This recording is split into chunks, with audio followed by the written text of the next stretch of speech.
What's up guys? Panibagong araw, panibagong vlog na naman. Punta na naman nga tayo sa ating bukid at para tignan na naman yung ating mga alagang baka at kung nakainom ba sila ng tubig mga lods. At ito pala yung mga dinadaanan ko bago ako makarating dito sa ating alagang baka mga lods.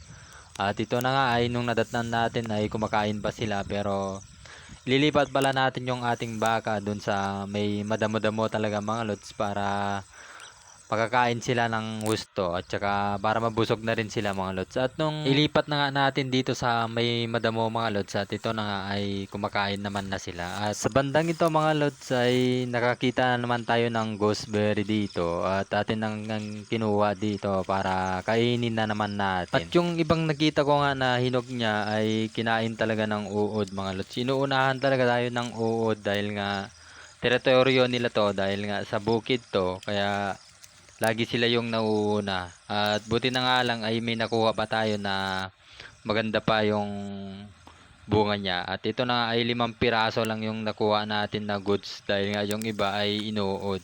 Sobrang sarap din yan mga lods. Bonus na lang talaga kung may magsabi sa iyo na cute ka kung wala pa. Wala na tayong magagawa.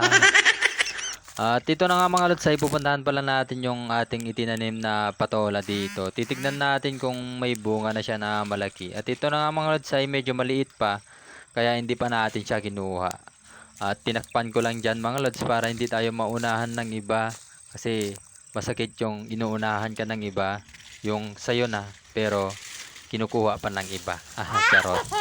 At ito na nga mga lods ay may nakikita talaga tayong bunga niya na maliliit pa kaya hindi pa natin pwedeng kunin yan kasi lalaki pa yan at mas maganda yung malaki yung kukunin mo na patola para madami din yung kakainin mo. Kasi kung maliit lang yung kukunin mo, hindi mo sulit yung gulay na patola mga lods. At ito na nga ay pumunta na nga tayo dito sa ating kalabaw at ito na nga ay natignan na nga natin yung kanyang lubid dito.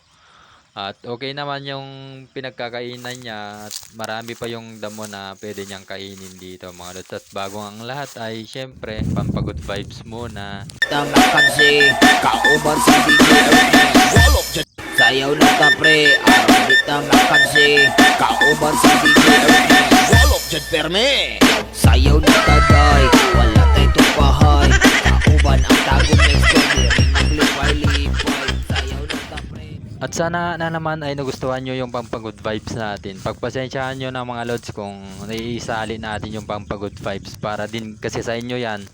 At para matuwa naman kayo. At paano ba yan mga lods? Bukas na lang ulit. Bye bye. Thanks for watching mga lods.